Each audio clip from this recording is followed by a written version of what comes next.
This is episode 7. Catching up with Pep and Ted. Come and sing along. It's catching up with Pep and Ted. So awesome. One day I'll get the song right. I think because you don't really care, man. I can see it in your eyes when you play. You're like this. Let me show you. Like what? Fucking song. Do this fucking song. Catching up with Pep and Ted. It's because let me see. it's not like that. It's just because the podcast just started. I'm looking at see if I'm peaking, like if the audio levels are good. I'm seeing if everything is right. So the podcast just started. Man. I got things on my mind. I just saw you come in. I am grateful for everything you do for this podcast, which is everything. So, man, Thank you. I was just a joke, of course. Yeah. This is episode 7. Number 7 already. Right? This actually is going very fast. What do you mean? Like 7 already. Oh yeah, like, yeah. It feels like 2 weeks ago when you were like, maybe we should do a podcast, and I was like, yeah. When did we start? Was it like 2 months maybe ago? like your housewarming party? Yeah, my housewarming party is like 2 months ago. 2 months yeah, ago. I've been living here Wow. for about 2 months, and so am I in frame all right? Yeah, I'm in frame all right. So we're no problem. Yeah, it's only been like 2 months since we started, but already 7 episodes. Well, this is the 7th. Well, I think we did almost like every week, right? Almost. Yeah, almost every week. Once. And sometimes we skip a week, but then we make up by doing like one every couple of days. So yeah, so far, pretty consistently every week. Normally on the Wednesday, but of course you're going to Italy soon. So It's gonna skip soon. As we were talking about, we never skip. yeah, We're gonna skip we next never one. skip. Also, you're going to Italy and we're not doing it. Yeah. But yeah. But we got enough until then. And I had a very sad moment just happen to me 2 seconds ago. Okay. Right before we started this podcast. Oh no. What Um, happened? I haven't seen you for maybe like a little bit under a week, right? 5 days, something like that. And lately I've just been busy with other stuff. I haven't really been making music. But I tell myself that I'm still doing music, you know what I mean? But then I opened up this music program, this audio program. Last thing was the last podcast. Last thing that I did in here was the last man. podcast. Oh no, I was like, what? Damn, I'm sorry, man. Nah, it happens. It's like, it's fine. And it's not that I'm doing like useless stuff. I literally was doing university right before you came. By the way, I'm a university student now. That's actually me. So whenever someone's like, Omedeto. arigato. Whenever someone's like, what do you do? I'm like, say this. Damn, you're now officially a university I'm student. literally a university student, like actually a university student. So what happened? You got in, and then you because you're starting in September, right? Yeah, actually it's starting now. Oh, So this okay. morning, because like the like exams are like end of September kind of thing, the first exams. Alright. But I already have my lesson material, Nice. and so I can study already now. So I started literally this morning right before you arrived. It was my How is first it? study moment. I mean, so far it's just like the introduction and stuff, so I don't really know. The biggest thing I just want to find out is how difficult it is, because maybe I already said, but it's a 6 years bachelor degree, part-time. But if you want to do it really fast, you can do it in 4 years. But if you want to do it really fast, you want to be the fastest you can do one. you can do it in 3 years, right? Because you can technically do like, if it's 6 years, you can do 2 years in one each time, right? So you can do double time. You just need to do more exams, right? That's it. I mean, you do twice as much as normal, because you literally put 6 years of content in a 3. Yeah. And when I asked them about it, because like you have like the person you can call, right? Oh, okay. And so when I asked them about it, I was like, yeah, like I'm thinking about trying to do it as fast as possible. Can I do it in 3? And they were like, not a single student has made it happen in 3. And I was like, oh, well, okay, then I'll just do the full-time one. I'll do it in 4 years. And they're like, and not a single student has done it in 4 years either. Jesus. So no one's done it in 3 years. No one's even done it in 4 years. I think the fastest one they said was 5 years, about 5 years. And so I want to be the first person to do this in 3 years. Might mean two things. Yeah. One thing, like one option is that, like students that do this kind of studies, Yeah. they just don't want to rush it, Right. or they're like, they just want to be university students as long as possible because maybe they're like, still getting money from their parents, or just they want to just True. enjoy for Actually, true, right? true. Or this fucking thing is difficult.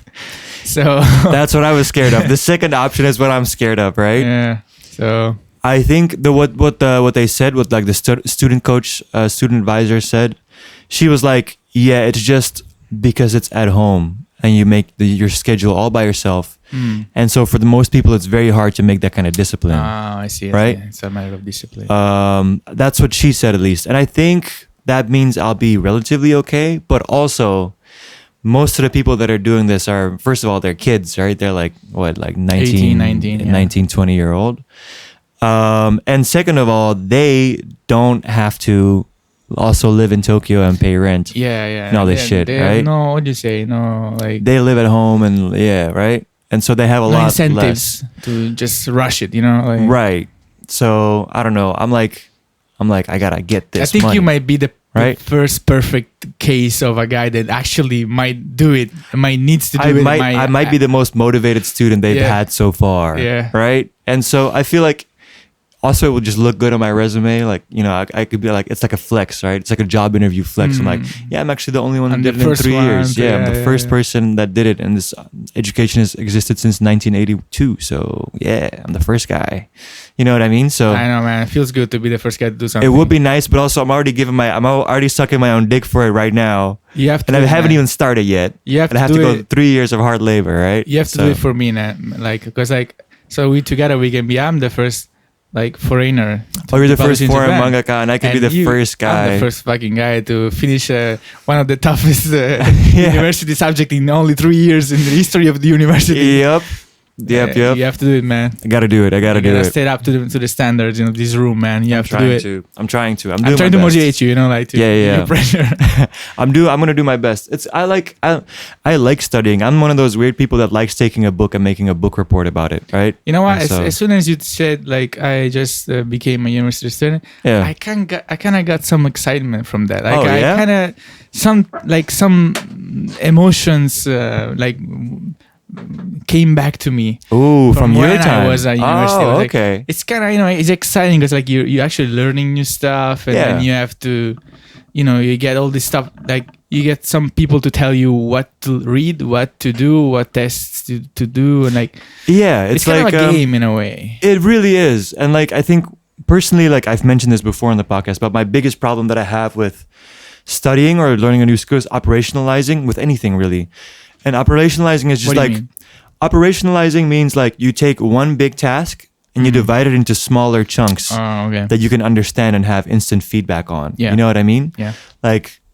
If you tell someone make the room look pretty, they might be like, where do I start? Do I start cleaning? But if you're like, okay, clean first and then do this and this, and if you give them every single task, hang up some wall hangings, get a plant, you know what I mean, every task one by one, then it's very easy to follow and get into the flow for most people. And I'm like that too. So that's why video games work so good on me, because video games are the expert at giving you bite-sized tasks that you can always understand, right? So you mean that it might be good for you to do the university because you have to, you already have a plan to follow, right? Yeah, exactly. They tell me exactly what to do. They tell me exactly what to study, and all I have to do is sit there and take it in and try to pass the exams. So did you already check how many exams you have the first year, for example? You haven't checked? No, I have no idea actually. Right. I've checked because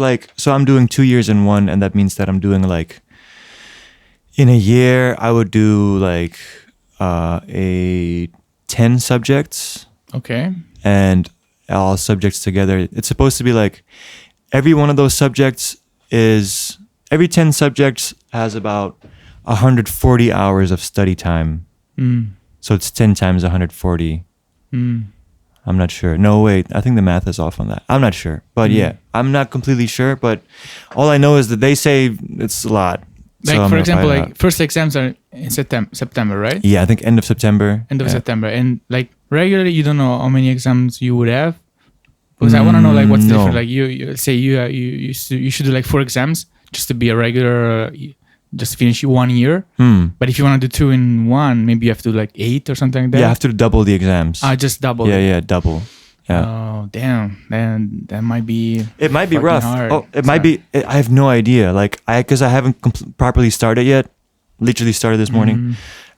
I have no idea to how difficult it's going to be. Like I can see both things happening. I can see me starting and being like, actually this is easy, or I can see me starting and be like, oh my god, I'm drowning.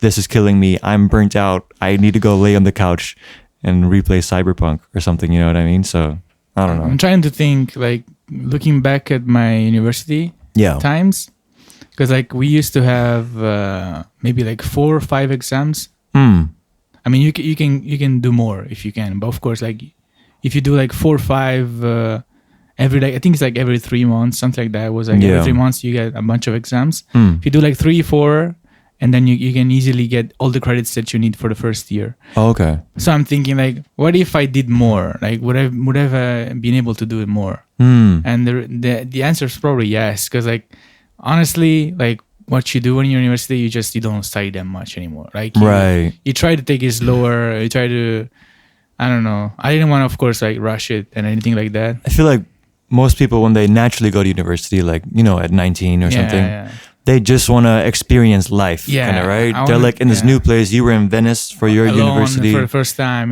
Yeah. Just wanted So you were more about the experience. And it was actually also like the everything outside of studying was also new and challenging, like living alone for the first time in a new place, was so far away from my hometown. So like it wasn't easy to just focus on studying sometimes, actually most of the times. You were way more focused on putting rotten eggs in your pants. Oh yeah, remember that story? Yeah. Wow, you have a good memory. You want to tell the story? That's from my the graduation day. Oh man, that was a day, man. Yeah, what happened? Oh man. So wow, I don't know where to start. I don't know if I can, because I don't want to make it too long. Oh, that's all right. But it's like, damn, I haven't told this story in a long time. Fun. I think it was one of the probably one of the days that I had most fun in my life. Really? Probably, yeah. Nice. So I studied in Venice, as Teddy said before, and of course Japanese studies means like culture. Japanese you culture, were studying history, Japanese, art, philosophy, stuff like that. Yeah. So every year, like they do like an event, like graduation day in Venice is like you do it in the San Marco, like what do you call it? Square, which is historically amazing place. Like a really beautiful place. Beautiful, like historically relevant, and the town square. It's fucking amazing, right? Yeah. And there's like all the students that are graduating that day, like in American style, like Harvard, that kind of thing. They throw their hats in the hair. In the hair, we did that too. Oh, you threw your hat in the hair? Yeah. Hat in the hair, hat in the air. Yeah, hat in the hair. Yeah, okay. And it was fucking amazing. Like all my family came from Abruzzo with the cars. Nice. And so in the square. And then there's like, they call you on stage, you go on stage to take you one picture that's 20 euros to get. Oh, really? 20 euros for that picture? One picture. Because you're in San Marco Square, that thing is like, and on that day, who else gonna take a picture from you from the stage? Nobody. You can not allowed on there. Yeah, okay. Oh man. So I had, which is on my Instagram actually. I have it there. Like with the hat, the jacket, and the San Marco Square on the background. So I did that, and then hats in the air, and then we go to party. So usually, the way they party in Italy for graduation day universities differs from city to city, but usually it's like you just get wasted as much as possible. Of course. And they have different tradition of like what they do to get especially the guy that's graduating wasted. What they did in Venice is like there's people that just go hardcore, like they make games, and then basically since you're already a little bit drunk, they make you play these games. For example, there's like crosswords. which like questions related to your embarrassing moments in your life or stuff that only your friends knew. So it's like it's also in front of your family, so it's kind of embarrassing too, right? And in the crossroads, like you have to guess their answers and write it on they print this huge piece of thing, and then they put it on the wall in the middle of the square where you're having a party. It's so beautiful. Like there's like all these bars in Venice, in all these many squares that they have, and then that day, like every bar is like one of the students that rented like a table or something, and everybody's doing the games and stuff like that. Everybody's getting wasted around the city, and there's like no cars. Everybody is on foot in Venice. It's so beautiful, and nights, man, it's amazing. So I was one of those guys. I had the thing pasted on the wall. They made me like a kind of a cosplay thing to wear, which was a mocking of my only and very first modeling shoot that I did in Tokyo. Because I was in Tokyo for only 3 months before. Oh, yeah. And I did one shooting, and the brand was called Nerdies. Oh, okay. The perfect brand for like a nerd like me. It was a cap brand or something, right? Cap, yeah. So they like make a fake cap with the Nerdies right on. Stuff nice, like that. nice. And so that you have these crosswords, right? And there's actually, there's mistakes in the crosswords intended to make you make a mistake, right? You cannot get everything right because they want you to get wasted, right? Right. So it doesn't matter how good you get, you always get wasted in the end, yeah. And depending on the friends you have, some people they just go, over the top. Like for example, if you make a mistake, you have to put the drinks in your shoe that you wore all day and then drink from your shoe. Stuff like that. It gets even worse. I don't know. Luckily my friends were like, since I wasn't even from the same region as them, they kind of were like nice with me, just drink, right? So I was drinking, making this crosswords, all the embarrassing memories from Tokyo and memories, in front of my family. Everybody was having so much fun. But that day, man, I ate nothing from morning till that. It was like late because I had no time. Because I always something to do, like taking my family to the place, and guiding them around and stuff like that. And I really didn't have time. And probably like the event was during lunchtime, so I didn't have time to lunch. The only thing I hate was like a sweet cookie that they make in my hometown. It's like the famous thing from my hometown. It's called bocconotti. They brought those with like many. Like, 20, 30 bottles of champagne that they brought from Abruzzo, my family, right? So we were getting wasted with these cookies, famous cookies from my bocconottis from my... It's not actually cookies, it's cakes. And just drinking champagne, right? Yeah. So I had nothing in my belly, man. And I was drinking so much. Ooh. And I think that's the day that I got the most wasted in my life. I just really... Man, I couldn't stand up. I couldn't keep my eyes open. I was like almost like sleeping like this. And I at one point I lost my shoes and I was just wandering around, and I don't remember most of it, but I remember like my friends saying like you were like vomiting here and there, pissing in the street, like you didn't give a shit. Oh shit! And I was bad, but the worst came afterwards because like as the night came down, like my family went back with the car to my hometown, so it was just me and my friends. And I was so wasted. I just needed to sleep. So we went to the train station in Venice. Yeah. And just for a second, I want to just lay down, right? So I lay down in the train station on the chairs. I lay down maybe like 5 minutes afterwards, the policemen come. Oh man, I was just resting, Yeah. They were about to close the station because it was late night. And they you have to leave. And as my friends are taking me because I couldn't walk. They take me on their shoulders, and I start saying like bad stuff to the policemen. Oh no! It wasn't actually words; it was a song. Oh, and it was a song that I was so into that at that time. And this band is like a kind of a communist kind of a band, like a very political band, And their songs are against like policemen. They go very bad on policemen. Yeah. So I was like singing the song that I was, calling them servants of servants. That you're just slaves. You're just slaves. You're policemen, right? Yeah. But I'm just singing the song. I'm not actually telling them you're a slave, right? And they hear it.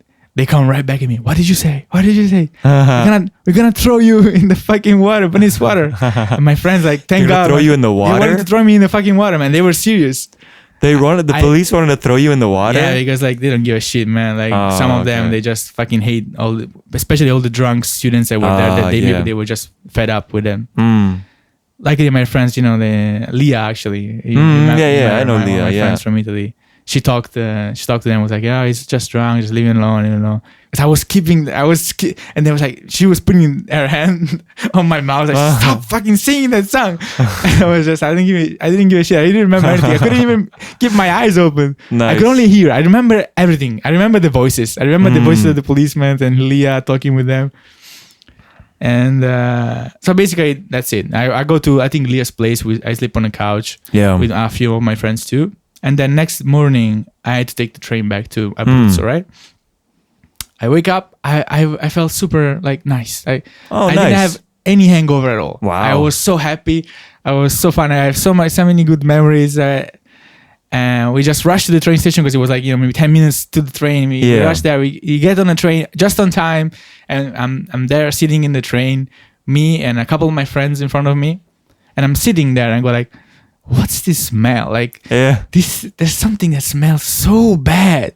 And I was like, maybe it's just, I was drunk yesterday, vomited and everything like that, it must be me, right? But, it was worse than what you would expect from just a hangover smell, right? I was still in the same clothes, of course. And my friends was like, man, this fucking smells much. So I go, I need to pee. I go to the toilet. Man. This is the train toilet. I unzip my pants, and as soon as I unzip my pants, I hear like a sound of something dropping on the floor. Yeah. I was like, what is going on? I turn around and it's like rotten eggs everywhere. Oh, maybe no. like 10 or 15 eggs. Oh no. Oh man. And then I realized that's what was smelling. It wasn't me, it was the eggs. And you didn't realize you had eggs in your pants? No, it wasn't in my pants. It was like in my shirt. And my shirt was tucked in my pants. Yeah. And also, you remember I told you they made me wear something? Yeah. And this thing was made with like plastic wrap. So they wrapped something around me. And that's what kept the eggs inside. There was a plastic wrap that was like stuck in the pants or something like that, right? And then I remember that as I was doing the game, one of my friends from Venice, he came with all these eggs.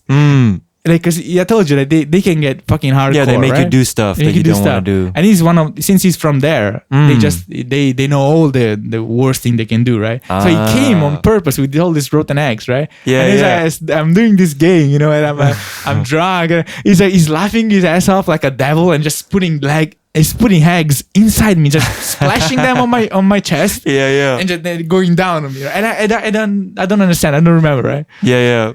Oh man, I'm in the toilet with all these eggs around. Oh my god, what a mess! How do I clean this up? I just take some toilet paper. I clean the toilet seat. I try to just make it something. I just need to go away. There's no way I can clean this up. And I go back on my seat and we go back to Abruzzo. And then we arrive to Abruzzo. We go to the sea. We stand in the sea inside, like looking at the beach. Yeah, such a beautiful memory, and that's the end of it. Nice. Man, that was you even ended with like a nice end credit scene at the beach. Yeah, exactly. Like a movie. Yeah. Nice. Man, the rotten eggs. Oh my god. Fun. Sounds like a good time. Yeah. So you can see why people want to finish university early. They do this kind of stuff, Yeah, they just have fun. I mean, that's a time in your life when you're really trying to figure out and where you're truly really trying to figure out your social self too. You know what I mean? So yeah, it's fun. I don't know. I feel like I missed out on that time because I didn't go, right? So. Well, you still had fun in your ways, right? Yeah, I mean, I still had an alright time. I don't know. That was low-key the worst time of my life. So yeah. Oh man. But you were working, right? No, I was just depressed. Oh, I see. But I remember it was a time when you were working in Holland. Before I came to Japan, I was doing fine and I was working. I was making big money. But yeah, no, before that, it was like a weird hard time. Like I dropped out of high school. Oh, you dropped out? I was a high school dropout for like 2 years. So like I dropped out smoked weed full time. Full time. Yeah. Full-time weed I'm gonna be smoker. a full-time weed smoker. Full-time weed smoker. That's what I did. Yeah. It's hard to compress the story. It's just like I had a kind of a weird sheltered youth in a lot of ways. I'm coming to terms with it more and more. You know what I mean? And so I was doing really fine. I was like, it was a weird one because like it can be kind of traced back to influences from my parents because my mom is like the most introverted person ever, like most introverted person ever. And my dad's like very extroverted. The opposite, yeah. And he's like very popular and kind of thing. And so I would kind of drift in and out of being like the most popular kid in school to being the most shy kid in school. But for the most part, I was just shy. But sometimes then every once in a while, I'd be like very popular, right? It's very, very weird. But then they divorced and it was a whole big thing. And I couldn't really find myself. Couldn't find guidance in life. I couldn't find out what the thing was for me. And I hated my small town, but I was the only one that seemed to hate it. And so I felt really weird about the whole thing. And then I just kind of lost it and I got the wrong friends. And then, I dropped out of high school, smoked weed full time. Wasn't a great time, but I still have fond memories from it, if that makes sense. Because it was just us street kids hanging out, like smoking weed, going into the city center and getting up to weird stuff until 3 a.m. in the morning. All kinds of like low level criminals around us and stuff like that, right? Nice. Weird kind of thing. It was just weird. It was a weird time. It was all people that I wouldn't associate with now. You know what I mean? You were like 15? I was like 14. 14, damn. Yeah, I was like 14, 15 at that time. And then it kind of got better. I went back to high school and finished it, but it was like a much lower. Like you have like different levels of high school in the Netherlands, depending on how smart you are in your like IQ test. And so I started on like one of the higher ones, and then I dropped to like one of the lowest ones, which put me in like very weird like group of different people. And then, yo, what's up? Oh, good morning. Yeah, hey, good morning, man. Wait, can you throw me that OxyClean? OxyClean. What's OxyClean? It's for Oh, this one? laundry, yeah. Yeah, here you go. All right, good. Happy podcasting. Thank you. All right. Yeah. So that was a naked man. That was a naked man Was that just sleeping walked with in. Daddy. Yeah. Who's sleeping? Sure. We all went to the beach yesterday and we had I like saw a nice that. little party. Like not a party. We just like hung out after here. I wanted and to stuff, ask you about that, but let's finish I'll tell you this. Yeah. I'll tell you after. And then like then I went to a much lower one where I felt even more excluded because then I was pretty nerdy. I was into like Oblivion was my favorite video game, shit like that. I just want to talk about nerdy stuff. But then I got thrown into a whole different group of people that were just like, I was already getting used to like having like, you know, the street kids around me, if that makes sense. Yeah. But then it was even like more like that. And plus I was a foreigner, which was... Foreigner? Yeah. I mean, in the only, like, there's not really specific white on black racism in the Netherlands. It's more like Netherlands people versus foreign people. You mean like That makes sense. you're like... Because I'm Indonesian. Yeah, I mean like your ancestors are like immigrants, and they can tell that. How do they know? What do you mean? They look at me. I mean, what do they know? You might just look like that and be 100% Dutch. No. No. It's Really? not possible. Yeah. Oh man. No, and I'm from a small up north town, right? And so these are people that have been farmers for generations, and they can always tell when you're not blonde hair, blue eyes. You know what I mean? I see. So no, it was very clear that I was not one of them. If that makes sense. And so even within this school, I still only hung out with like a smaller group, which was the foreign kids, which tended to also be more like, I don't know, they also lived in like a poorer area and that kind of thing. Yeah. I don't want to make it sound worse than it was. It wasn't that bad. I still we weren't starving. It was not we a weren't ghetto. in danger. Yeah. It's not like we had any like danger that we were facing, but we were kind of excluded in that little group. Yeah. So then that made me feel even worse about living in this small town. And then I just was in and out of depression. Like I literally I had like it's like law that you have to, when you're under 18, have to like go to school a certain amount. But I was like way under that. But I somehow managed to like make it work and still graduate. So I was at school maybe like out of like 100% of the days of a year, I was there maybe like 30% or something. But I still graduated. And then I went to music school for a year, which I really liked. But then I hated this small town. I hated the things there. I just wasn't feeling like I was in my place. And I couldn't find myself. Music helped a lot. Music helped so much. That's the whole reason I think everything worked out fine in the end. But then the only thing that I actually was good at was making music. And the only thing I actually liked doing was making music, because I couldn't find people to be with that I had a good time with. And I couldn't understand the mindset of people in this small town where they all just seem to only care about living in this little small town and not getting up too much, right? Yeah. And so that was a super hard time for me. And then I started my only role models were like beat makers, because I was really into beat making. Yeah. And beat makers are nerds. They're hermits. They're people that don't leave the house. Dr. Dre is like the type of person that doesn't leave his house, doesn't have fun, doesn't do fun stuff. Jay Dilla was my favorite one. He was the most hermit of them all. He was super introverted.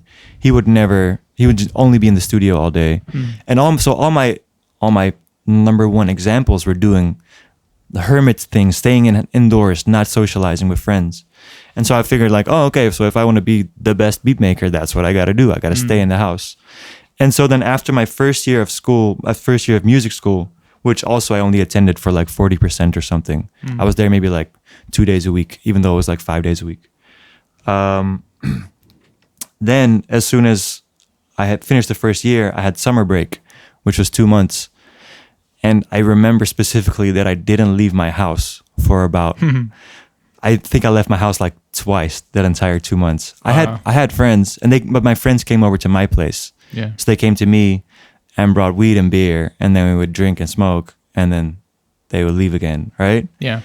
And so I stayed inside my house for that entire period of time. And then I just got so depressed, super, super depressed. Damn. And then I got so depressed and socially anxious because I was pretty socially underdeveloped, if that makes sense, because I just was spending so much time alone. And the people that I did spend time with, I didn't like them.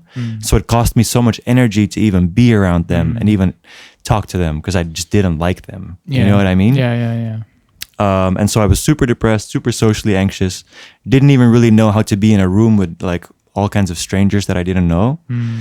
And then I remember that day, the morning school started, I was already scared about it for a whole week that school was going to start. And then I walked to school, because the school was a walking distance for me, small town once again. Yeah. I walked all the way to school and I was so nervous. And then I literally went to the front door of the school and I couldn't go in. Damn. I was not able to go in. I wasn't able, I just couldn't. And I just could not go in. And so I stood there for a while, not knowing what to do. And then I turned around and then I never went back. Damn. I never went there again and I left. Wow. Yeah, sucked. So strange, man. So weird, huh? This is all because of the beat maker's influence. Yeah, in and a way. It's just because I didn't have many role models that I actually that I felt understood me. Because I always was more I don't know, I was nerdy. I wanted to do I wanted to make stuff, but nobody else seemed to want to make stuff or something. I don't know. I just never found someone that had the type of influence on me that I could actually make a difference. Nobody could reach me. My parents couldn't reach me. My brother couldn't reach me. And so, yeah, I don't know where it went wrong, but I couldn't find the right influences. And then the only influences that I found were those beat makers. And they were not the best influences either. You know what I mean? Yeah, socially, not really, right? And so I just couldn't find the right role models. I think that's what went wrong in hindsight, right? But then, what happened? You quit the music school too? And I quit music school, got very depressed. You were what age were you? At that time, I was 19. 19, all right. 19. I quit music school. I was very, very depressed. I stayed depressed for maybe 2 more years. Then I had I was very lucky to have one good friend. I already started to crawling out a little bit, but the catalyst was this one good friend that I have, Sam. Oh, Sam, you met Sam. Yeah, I met Sam. And Sam, for whatever reason, I was starting to socialize again a little bit. I was starting to get into the real world again. And for whatever reason, Sam had decided that me and him were going to be best friends. And it wasn't going to stop. You know what I mean? There was nothing I could do to stop Sam from taking me to places. So he literally would call me like, yo, we're going out for drinks tonight. You want to come? And I'd be like, no. And he'd be like, yeah, no, come. And I'm like, no, I'm tired. He's like, come for one drink. And I'm like, no, I'm not gonna. And then I would hang up. And then he would call 5 more times. And eventually I would show up for one drink and meet some people. And then slowly but surely, eventually I started working in the restaurant where he worked. And that was like a big social development time for me. But very late. It's all very late. At this point, I'm like 20 years old, right? So yeah, at this point, I'm 21. So it's like... Sorry. Yeah, no, go ahead. It's funny because like the thing that you just said about Sam with you is kind of similar to what you did to me. Like, cause like I wasn't going out at all in Tokyo. Yeah, no, I remember. It was like, and you were like asking me every time, like, you want to come here? I'm doing this, I'm doing that, and you were doing all this crazy stuff. I was like, man, this dude is so freaking socially amazing. And then you tell me all this depressing story. I was like, what the hell? Now that's it's kind of a disconnect, right? It's kind of that's how you got to become like this. Like, it's like I think so, because it was a big influence for me. And like, I think like people that become therapists are often the people that had problems themselves, right? Of course, yeah. And so like, I think from being like that, like socially and emotionally stunted during my childhood, I became more and more into it. Now I'm like, now I think it's like fascinating, right? Yeah. And so I think especially when I came to Tokyo, I overcompensated a lot. And I tried to be as sociable as I possibly could, kind of thing. But you say, so like for you, like to overcome your, let's say you're in my social anxieties. It was Sam that helped you at first, right? You introduced you to a lot of friends. For sure, yeah. Started to hang out with good people or whatever. Like people there. We were still people, once again, I still didn't like these people. I like Sam, of course, but I still couldn't understand why I wasn't on the same, what was wrong. You know what I mean? Like I had the restaurant job where like, it's a restaurant. The restaurant where I worked was like a restaurant where like, I guess like 15 people worked there, 20 people worked there. And every day before you start working, you all have dinner at the big table. And every day after you stop working, you all sit at the big table again, but this time you drink beer and smoke cigarettes, right? And you do that until like, so you start your day at 4 and you have dinner, you have your whole work day together. Then you all sit there and drink until 3 a.m. So it was a long like social experience every day. Yeah. And so those things really like primed me for being sociable again. But in the beginning I was awkward, man. I was very awkward, didn't know what to do or say, didn't understand how teasing each other worked, how jokes worked. I was kind of like, I don't know, like you could have said, like, you could have been like, man, that kid has autism and it would have made sense. You know what I mean? But it was just, I just didn't understand those situations well enough. Interesting, man. I think in a way we kind of had a similar kind of experience, I feel. Because and of course in a different way, but because like, I was socially awkward too in a way. Really? Very shy, very like, I didn't want to go out much, like, because like now that I think back to it, for me the let's say the trauma, or like the reason that they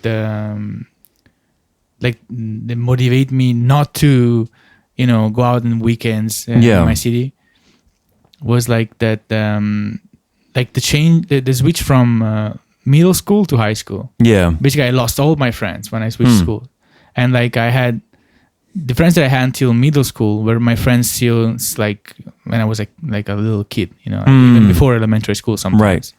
And they were like my best friends. I was always out with them. I was still a kid, of course. So there wasn't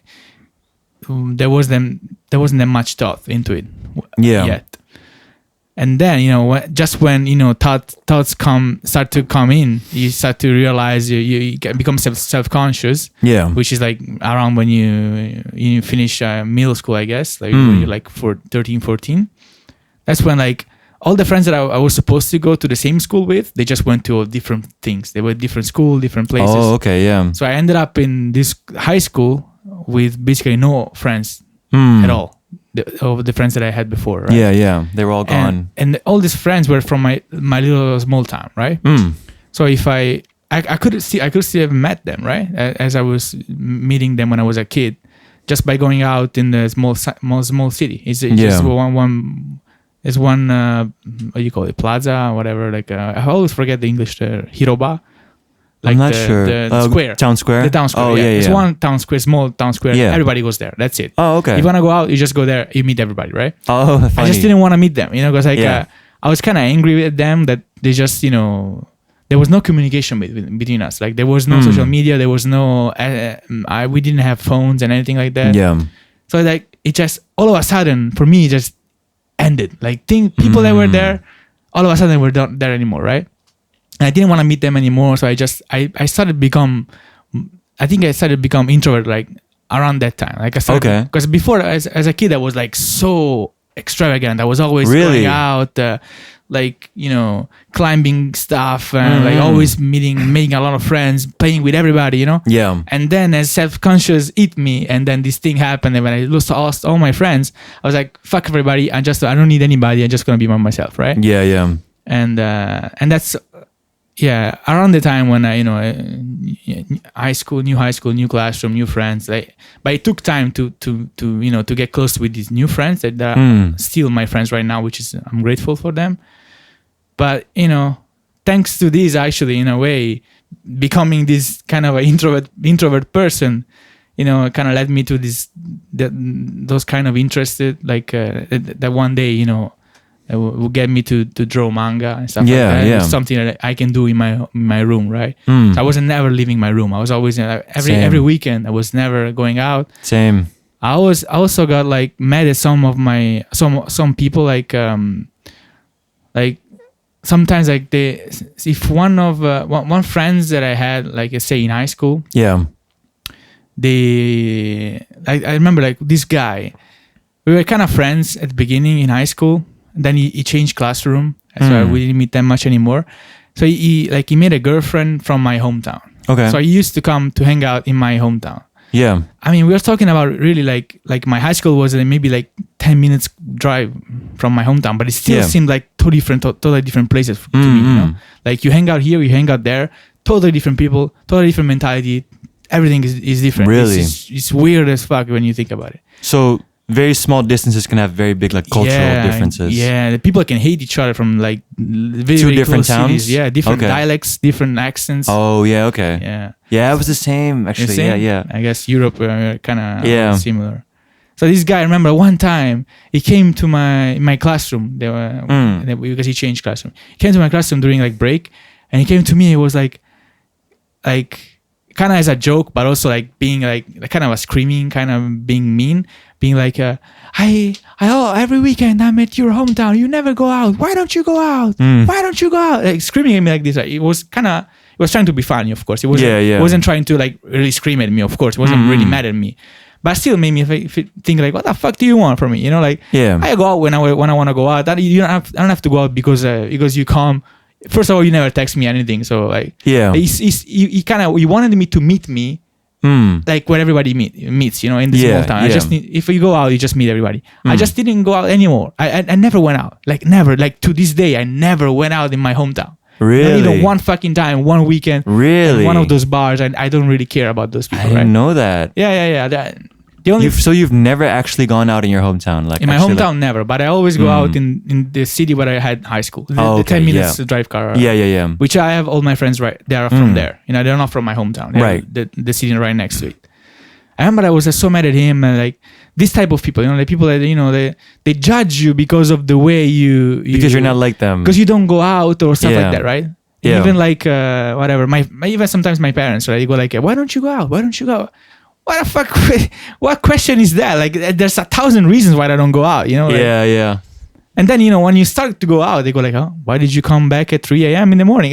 Now you don't want me to go out anymore. Like, you want me to go out at the perfect time for you to be happy with my social life. Only drink orange juice? Yeah. So, and I think even though I started to go out more and more at late high school, when I went out I still, I only hang out with my closest friends.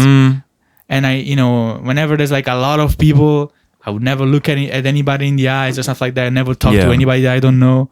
And I really didn't like the situation, because basically what you do in this small town, you go out just to see what the people are doing, like what kind of relationship they're into, like if somebody's coming out, what they're dressing, what they're whatever they're doing, so you basically just gossip. You go out just to gossip, which I don't fucking give a shit about gossiping about people I don't even know.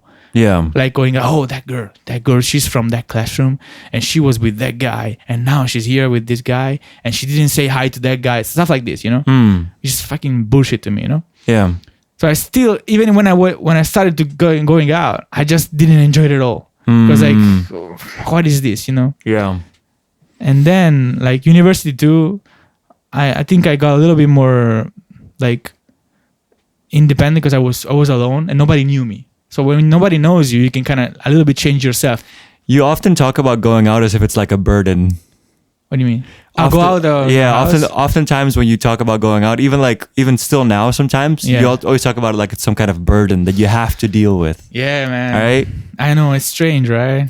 It's funny. You were like that in like the first podcast. You were like that, and because it was my housewarming party, right? I think I'm still like that a little bit. I think what I personally realized is that every time I'm out somewhere and I'm not enjoying it, I tend to give myself shit for it, right? Like, everyone's having fun. Why can't you have fun? But then I realize I don't like these fucking people. Yeah. Right? Yeah. And so whenever I'm around people that I actually like, it's effortless. You're like, oh shit, this is so much fun. Exactly. You know what I mean? So I think maybe just disassociate those two from each other, people you like and people you don't like. Yeah, but the fact is, like, when you don't know anybody, or how are you gonna get to like someone, You right? need to first, you need to give them chances. Yeah, exactly. True. No, you do need to give people chances. That's the problem. Yeah, like, and that's where you don't want to start, right? That's the burden for you a little bit. What if I don't like them? What if it's just or what if you like them? What if you end up having a great relationship out of the people that you didn't know? Exactly. So but for me, like, I think eventually, what actually, like, because like right now I wouldn't consider myself an introvert anymore, because like I mean, I still have all those feelings, of course, but I'm if I end up, but you don't give in to them. I mean, it's fine. I can talk with anybody. I can talk with a stranger. I can go in front of a camera. I do anything, like right now, because like you kind of mature enough you learn to learn, right? Yeah. And I think everything happened for me in Japan, just because like I needed to push myself to to the point to not just being scared of anything, just to survive, because otherwise I wouldn't make any money here, So it was kind of funny because like, I had to come all the way to fucking Japan to just finally stop being so shy and introvert. Yeah. Okay. Yeah. But still end up doing a job that like promotes it, like kind of. It's better if you are shy and introvert. Oh, as a mangaka, you mean, as a manga artist? Yeah. So like I now finally I moved past these problems, but I like it's coming back at me like, now you like to go out, enjoy your life, meet people and fun, right? Yeah, but your job is to stay on this fucking desk every day, working these long hours, staying in this room all the time, right? Man, I used to like doing this like a lot when I was in high school and in the university. Because you liked being alone more than, of right? course. And now that I don't have these social issues that much anymore, now it's my job. Oh shit! Oh no! Because I think like I think maybe most of the manga artists, like they were kind of like me. I feel like they kind of had the same. Not everybody, of course, but usually to do this kind of job you need to have that introvert side of you. That's what I said. That's what I was saying about beat makers too. They're all nerds. They're all introverted, right? They're all like they're all people that like that don't want to have to deal with other people. Yeah. And so they pick the one thing in music that they can do all by themselves. Yeah. You know what I mean? Yeah. So yeah. But it helps if you stay like that, right? Because I feel like the manga artists that in a way they stay successful. I feel it's because they just don't change their lifestyle. Yeah. They just stay home and just hang out very little bit, just travel a little bit, and that's it. They end up making a family. I don't know how, in some way, but for me, man, like I don't know, like I think I matured enough and I read enough and I experienced enough to just know that it's not really worth it just to stay in your room forever, like it's necessary for some time. It's necessary at the beginning, especially when you're learning and stuff like that. Yeah. But in the long run, no, it's not. And if you think about all your best moments in your life, they're never the moments where you're in your room by yourself. Never man, ever. I was doing page number 33. Oh, man, when I made that one beat, like of course, like I like listening back to that one beat and being like, I totally did this, but I don't remember that exact moment. That's not a memorable time for me, right? It's kind of something you slave for it. You're like you're kind of like suffering, and then some cool stuff comes out and you're proud. But you suffered though, right? Exactly, man. That's the same fucking thing with manga. Like you look back at it, oh man, I have 4 volumes of Mingo. I did all this illustration, all this drawing. Man, it's so good to have it out there. Like I did this. It's so nice that it exists. I exist now, right? But then I go back, if I look page by page, I go, oh man, I remember all the suffering that I went through to make this thing. Yep. Oh man, to make another one, I'm gonna have to go through this all over again. But I want to put something out again, you know? So I had an interesting moment. Slightly related. There's like, I just because I was nostalgic for these moments that I had. Like I did all my introvertedness was in my mother's house, right? So I was living with my mom. My parents were separated. I didn't see my dad at all during that time, like not that much. And I was living in my mom's house, and in that little I was living above the garage. There was like one room above the garage, kind of like an attic, but it's outside of the house. And that's where I did all my beat making on this one red chair. Is the one that you put recently? Yeah, picture? So recently I got nostalgic for it because it was weird going back to the Netherlands and living with my mom again and also making beats again in that red chair, which I literally did that last year, right? Anyway, it doesn't matter. I released a beat tape that has all the beats that I made during that time. Was good. Thanks, man. And one weird thing that happened to me, one specific beat on that beat tape, I play some piano on it. And I can tell that I'm not good at piano yet. And it's like, for some reason, I went like, whoa, that's so weird. I'm literally listening to like 16-year-old Teddy banging away at the keys. Like I can feel I can almost see my young, smaller fingers, right? Like doing this thing on the piano. I remember I was playing the piano like this with my two like this, right? My 2 index fingers only. I was like doing this, like tapping on them like I was drumming, right? That's funny. And I was like, man, literally, this is like a weird, like it's somehow more intimate than a video of it. It's just like you're hearing this weird piano being played, and I just know that it's only you can. Only I have that intimacy with it, of course. But it's just such a weird vibe that this is like the 16-year-old me playing this piano right now. I don't know. It was a really interesting little moment for me. Interesting. I don't think I ever got that kind of feeling with looking at like my old drawings and stuff like that. I don't remember like, you know, how I felt drawing it. Yeah. I remember like I can only see like, you know, what manga I was into, what was my influences. You know, kind of I remember the process of doing it. Not really the feeling because I think like I've never like drawn just for fun. I feel like I think like I'm talking just drawing, not writing. Yeah, just the act of drawing. Maybe like there's never like one manga that I go like, oh, I did this totally from starting to end, just having fun, like just drawing, having fun. Yeah, which is something that I'm really now like focusing right now, because I watched an interview of Urasawa Naoki. He's one of the biggest mangaka in the history. Yeah. He's the guy that made 20th Century Boys, Monster, Billy Bat. Have you ever read any of these? No. No? You should check 20th Century Boys. Is pretty amazing.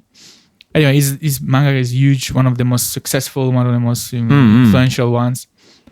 He has a YouTube channel. I watched his videos, and one of the recent ones, he goes like, he tells about the story when he was releasing, I think, his second manga, and he was 28 years old. Yeah. And it was his second series, and it was weekly. So it means 4 chapters a month, right? And then he goes like, yeah, I want to do one more.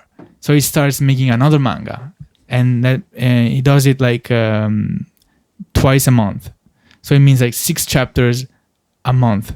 That's a lot. That was a lot of fucking, you know, I was like, oh, why would you do that? Like, I was thinking, why would you ever do that?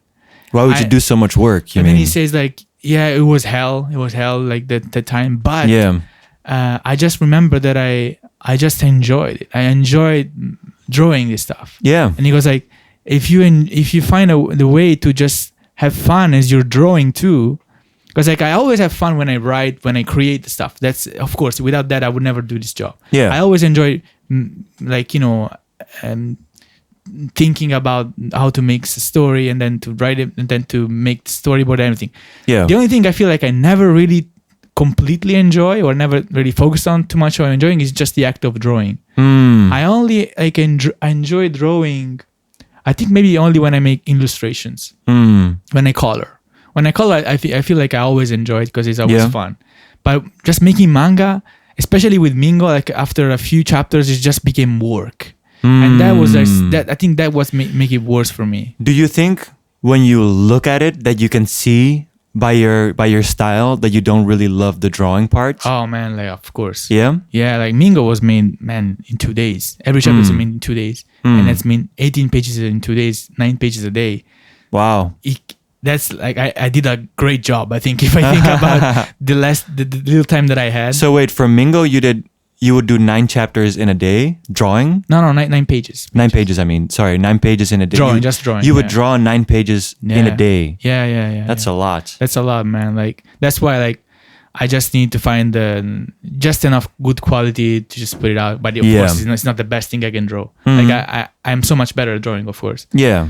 But you don't love it, so you don't love spending your time on it, making extra time for it. It's not that I don't love it. Like, of course, I like drawing. I enjoy it. I like, for example, as I told you, illustration. I still always have fun drawing it. But with manga, I feel like I focus and I use all my enjoyment for like the writing and the creating process. When it's about to make the manuscript, like just drawing it, I think I've never. There might have been like a few pages, a few fucking things. I was like, oh, it's gonna be fun doing this thing, right? Yeah. But since it's like a lot of work, it's like it can easily become like hard, like labor. Because you go like, oh shit, I have to do, because you start counting. That's the problem when problem comes out, because you have to make a lot of pages in a little time, so you have to divide the pages by day, and then it becomes labor. Like all of a sudden. Yeah. So you need to be, now that I'm more experienced, I know that I need to find a way, even though I say I have to do like 3 pages a day or something like that, I still have to find the way to do these 3 pages enjoying them, like having fun doing it. Yeah. And it totally fucking changes, because I did the first 2 pages, I actually made the final version just to test it for the new manga. I just said I'm just gonna enjoy it. Yeah. And as I'm drawing it, right? Because the first time I did it, I was just trying to too much like focused on how to make a new style, stuff like that, and it didn't end up well. I was like, I just draw, just thinking about just having fun, the act of fucking drawing. It's just not easy, man. Like, if you think about it, it's not that easy. And I did it. Just let's do it. Like, let's do this style like this, and it's also funny because like you find out what your true fucking inspirations are. Because when you're not thinking and you're just we're doing just going fast, right? Yeah. You go like, oh man, it's clear how much I like Matsumoto Taiyo. Like after I did this, oh man, like that's just the way I like to draw, man. Like that guy influenced for me. I think it's just Kanye West for you. That's how much impactful was for me reading this manga. Okay. Because Matsumoto Taiyo is that the guy that did so much? You mean, or is that a different guy?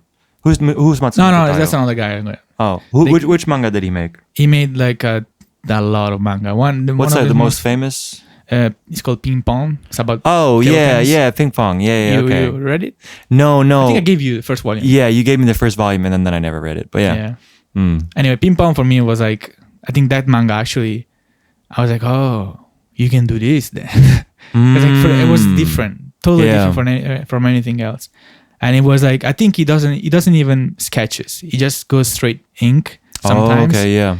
And he's just, I think the fact that it attracts me so much is that he's the less manga style mangaka. Yeah. He's way more European, like kind of a style. Yeah. He has a very European style. So that's what really attracts me, because like I'm European, but I'm making manga. Yeah. So like I don't want to make like a complete 100% just manga style. Like you don't want to make like the big eyes anime girl. I hate those. Yeah. Right. Yeah. So I understand. I want to find a good balance, right? And Yeah. he's already found it. He has a good balance, but of course I cannot copy one his style. I have to make my own, right? Yeah, you have to develop it into your own thing. Yeah. So I made mine because like I always tend to make stuff more realistic because like I think it's just I think an Italian thing, but the greatest comic artists in Italy are always like the greatest ones at painting and making things super realistic. Like Milo Manara is like a great comic artist in Italy. Used to make beautiful women drawings. They're so like perfect, like anatomically and stuff like that. So I think I have a little bit of that in me. So I try to just be realistic, even though maybe I don't want to. But you still tend to make it realistic. Yeah, I still tend to be. So I have fun making these 2 pages. Yeah. And I was like, man, this is going to be my goal with this new manga, just to try and find a way to just enjoy the drawing part too. Nice. Because like the writing part for this manga, man, I enjoyed so much. I think it's the best fucking thing that happened to me. Fun. It's the new one. For the new one, yeah. Yeah. I was never this excited about making a manga.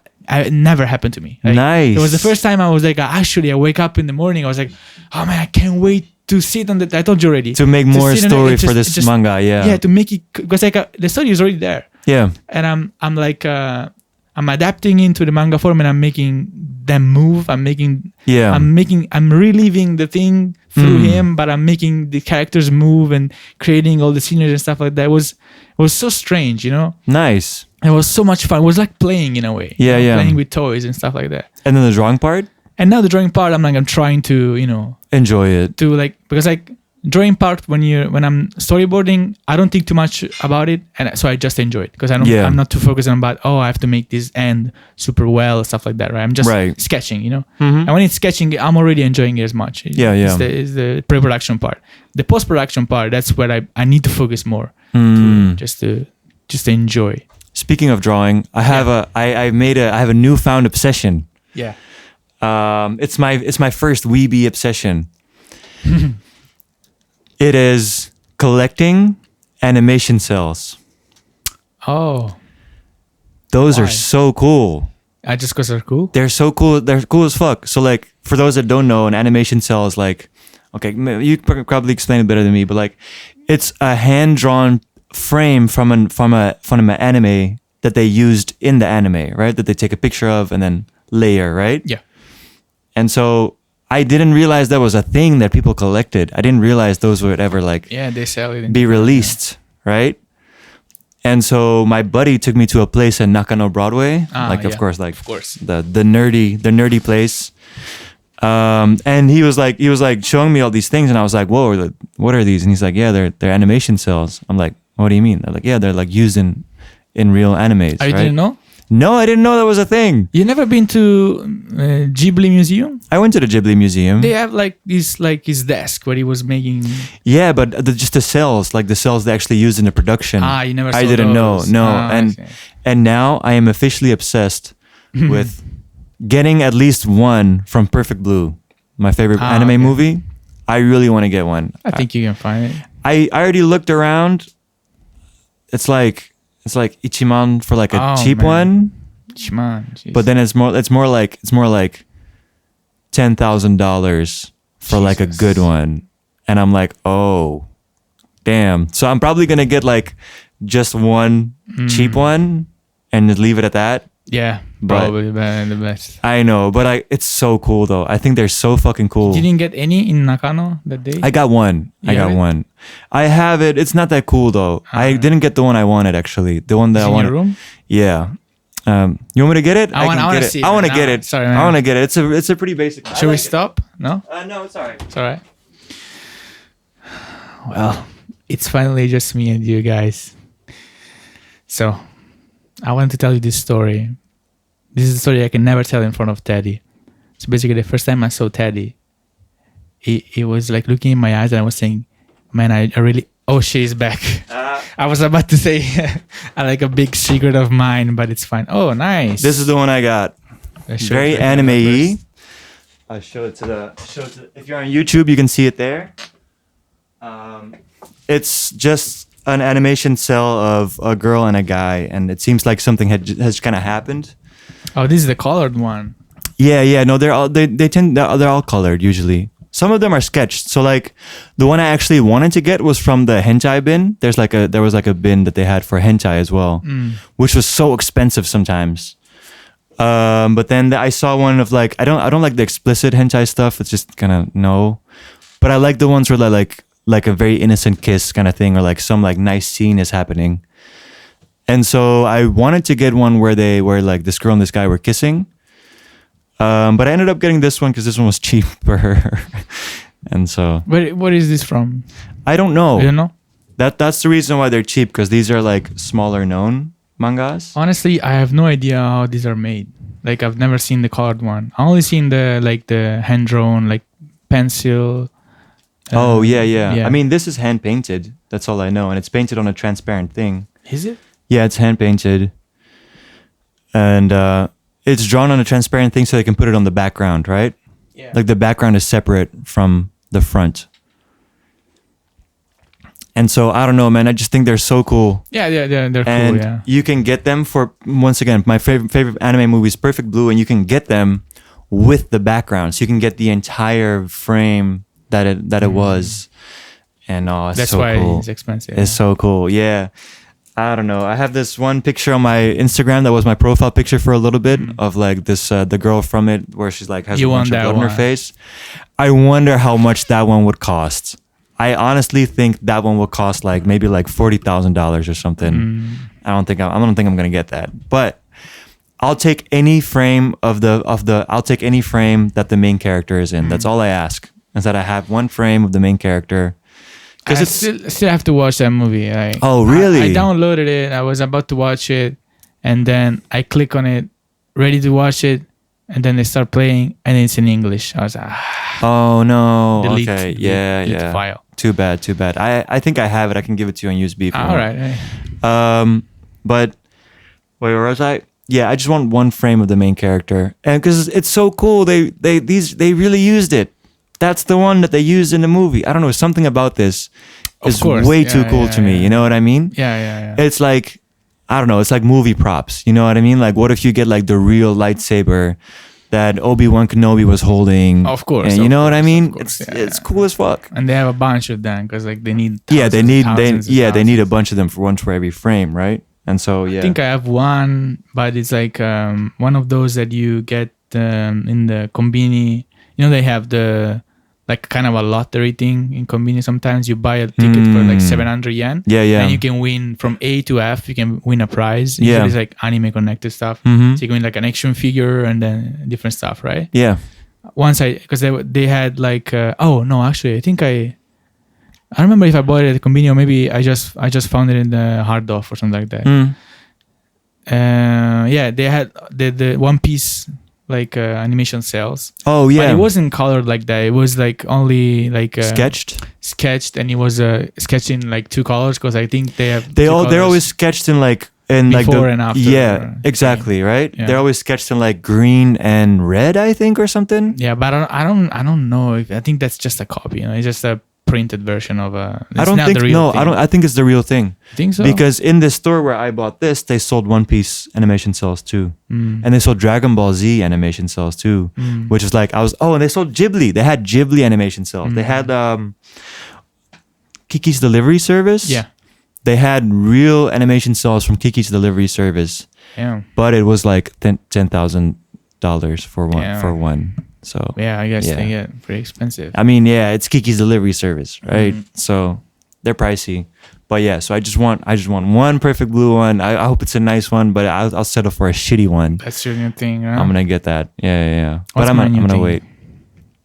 I don't think I have a new thing. It's okay. Sometimes you don't have new things. That's my whole thing I only now. have Magic, but I have no friends to play with, man. So it sucks so much. I know. I'm not gonna do it. Like, you know, I don't know if you ever had this. Like, you get so much into one thing, Yeah. but you have nobody to talk about it with. And I know as soon as you find somebody to talk about it, you're gonna, bam! I'm gonna explode all my information and This is finally me in talk about it. Cyberpunk. Yeah, I know. Yeah. No, I get it. But then you don't find anybody. You can find people online, I guess. Nah, I want like but- real life person to just to chat about it. You know, that's it, right? Because like, I mean, I have a friend I can introduce you to who plays it. Would you like me to? oh man, we go back to minute 50 something. Yeah, where you don't want to give new people a chance. People. Well, I don't know. If it happens, if we like He made it to like the highest rank or whatever. Me too. Yeah. Oh, did you do it? Already, yeah. Congratulations. I mean, it's easy. It's not because last podcast you were like, I think I can do it. I think it's not that hard. It's not that hard. You just need to make the best deck. You just find the top tier one. So deck he did it. He did it with his own deck. That was his thing. That's a good thing because like, when you're good enough, you to make your own deck, it's better. Yeah. He made his own thing that was like not something that people normally do. All right. You know what I mean? Yeah. All right, that kind of thing. I'm not that good at it. No, of course.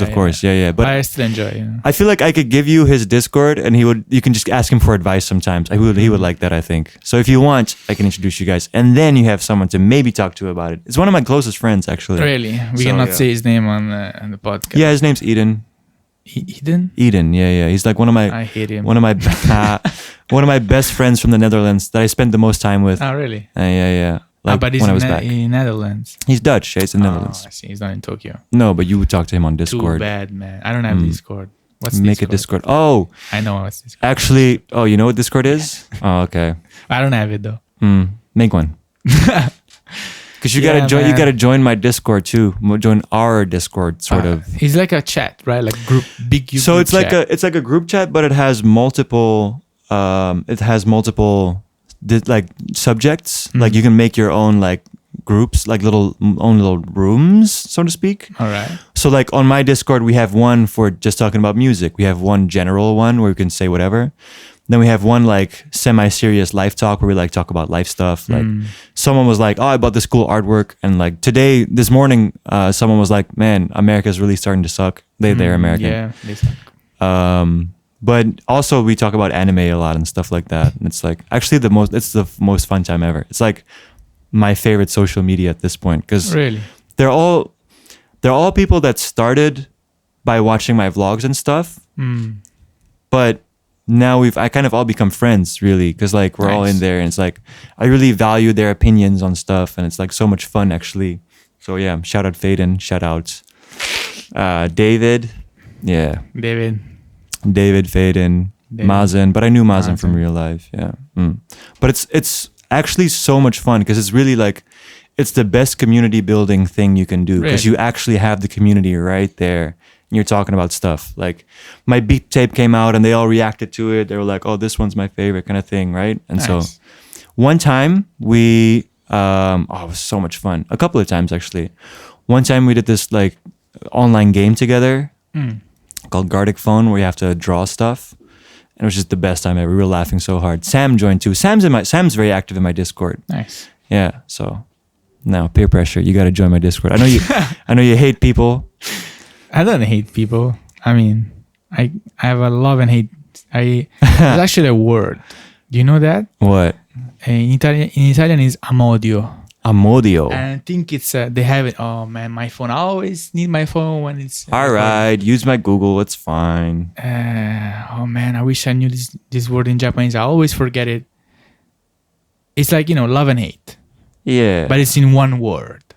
Here you go. And they have it in Japanese. I think we just in English we just tend to say love-hate relationship or something like that. I don't know. Let's see. But yeah, I mean, how to say I love you in Japanese? You don't have to be super active on my Discord. Just talk to Eden.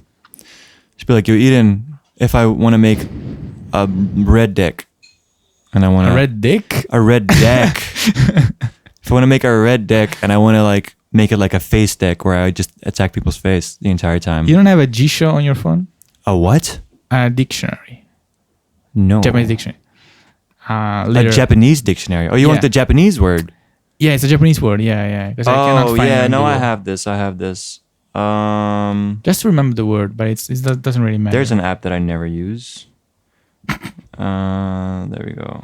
Here you go. You're on Nihongo now, so you're typing in Japanese. Yeah. Yeah. Yeah, man. Peppa's really good at Japanese. His Japanese is way too good. I want to know about your week, because we didn't catch up. Oh, we didn't even catch up, did we? No. I had a fun week. I had the best day ever yesterday. We went to the beach. It was so much fun. Just can't find it. It's all right. All right, it's all good. Went to the beach, yeah. So Enoshima. Yeah. What? Enoshima? We went sushi. We went sushi, which is like the same thing pretty much. But yeah, we just had like a really, really good day. It was like one of those days where like everyone's just like super stress-free, calm, having fun type of day. And one of our friends, he bought like a floaty. And so like one of those like just floating things in the water, right? And I didn't expect, I don't know why that was so much fun, but we ended up messing around with that thing for like hours. Is it like what, kids? Think you go like a mattress you go on? Yeah, it's like a mattress, like a floating mattress. Okay, floating. Right? Yeah. And we would like fight over who gets to be on it. I don't understand why this was so the fun to the way it was. Nice. But we messed with this thing for hours and it was actually really, really good. No balls? We had one ball. We had a ball. Nice. Yeah, but it got lost. We lost it. Don't know what happened. But it was fun. I don't know. For some reason, it was like the best day ever. Nice, right? At the beach yesterday. So that was fun. What else did I do this week? I have to look at my schedule, to be honest, to even know what else I did this week. So busy now. He has to look at his schedule. Yeah. No, I live pretty day by day. Like, I don't know. Right now, I went to my buddy's birthday the day before, which was fun. Went to Yogi Park, which was fun. Just like honestly, a very normal. Oh, and I went to my Italian buddy's place. Oh, yeah. To have lunch. So, yeah, like last podcast or 2 podcasts ago, we talked about clinical trials. Actually, that's 4 podcasts ago. Whatever. At my last clinical trial, there was an Italian guy I told you about. Yeah. His name's Daniele, and he loves cooking, and he has a really nice home. And we still have to go sometimes for follow-ups once every 2 weeks to go to the clinic to get their blood tested once. And so now it's like a thing where he makes lunch after because he lives close to the clinic. And so we go from the follow-up to have lunch at his place, and he always makes authentic Italian food. And he has like, it's so funny because like, oh man, no, I forgot. He has a Japanese wife and 2 Japanese ass kids, but they both have like, his son's name's Claudio. And he has like very like Italian names for his kids. And he's like, even though he looks like half Japanese, half Italian, right? the son. Yeah. Yeah, so he's from Firenze. And like, man, like, I thought you loved Italy. I thought you were talking about Italy too much. This guy does not stop. He's like, and you gotta have the limoncello with this, and you gotta do this, and you gotta do this, and I have like this mozzarella, which is from here, and it's like from the buffalo milk or something. It's like buffalo milk mozzarella, and you gotta have this, and then we make this, and then in my hometown, we do this kind of thing, but since you guys are here, I also added this other sauce. I'm like, yo, he like doesn't stop, and he loves movies. And he does not stop talking about Fellini and things like this. Yeah, like, man. We're all like never that. stops. Are all Italians like that? Yeah, are man. all Italians like this? Basically, yeah. Man, Italian people love Italy. It's crazy. We do love it, man. I think every Italian is, in the end, despite how much they can complain about their own country, they're all so proud to be, to have been born Italian. And I'm really like that too, I think. You are. I go like, there's almost never like this might be the first podcast where you haven't like done a whole like in Italy we have this, but you did tell your graduation story. But that was more like a personal story. Yeah. But like, it's hard. I don't think I've ever gone through like spending like a good amount of time with you without at least once you being like, this is Italian, by the way. Did you know that? Or like, this Italian person did this. I'm going to Italy. And you're going to Italy. Oh, you are? Oh, wait. The day after tomorrow, right? Tomorrow night, I'll fly. Tomorrow night you're flying? I'll arrive the day after tomorrow. Okay. Fun. I think like, because like you meet Italians overseas. So it's way more stronger because like they're far away from home and they tend to, even if maybe they hated it back in Italy, they fall in love again. Like they understand how much they lose, you know? Because I expect the opposite. I expect when you meet an Italian overseas that lives overseas, they're like, fuck Italy. I don't want to. That's why I left. I was like that. I was like, fuck Italy, fuck my hometown, fuck Venice, fuck everything. I just want to go to Japan. I love Japan. That's all my life, right? Yeah. And as soon as I arrived to Japan, I started only listening to Italian music. I started only reading Italian books. I started only watching Italian movies. And little by little, I understand how much we have in Italy that I never had interested at all. Because like it was too obvious in Italy. It was too all over the place, right? Yeah. Like since now, because like I think it's also like maybe it's just an attitude that I have, to be the alternative guy. Sure. As long as you're in Italy, you want to be. I wanted to be different, so I guess I fell in love with the exotic Japan, and now that I'm in Japan, I'm in love with the exotic Italy. It's always think the non-norm, the non-conformity thing, right? Yeah, I think if I go back to Italy, I'll be like, Japan this, Japan that. So that makes sense. Well, luckily, I lucky enough to be born in Italy and live in Japan. So both great country, both great cultural, things. So, either one of those. I think like it would be great to be, like Belly, born, half Italian, half Japanese, which would be just perfect, Because then you have both identities. You have both, right? And I don't have both. Like I have both just because I learned, but I don't have it in my, let's say, DNA. That makes sense. But she has it. Like she's actually, sometimes I go like, oh my God, you're half Japanese. It's crazy, your mom, she's Japanese. She lives here. Whoa. You're from this country. Yeah. It's like we always cool. Almost only speak in Italian. Yeah. And I just forget that she's also Japanese.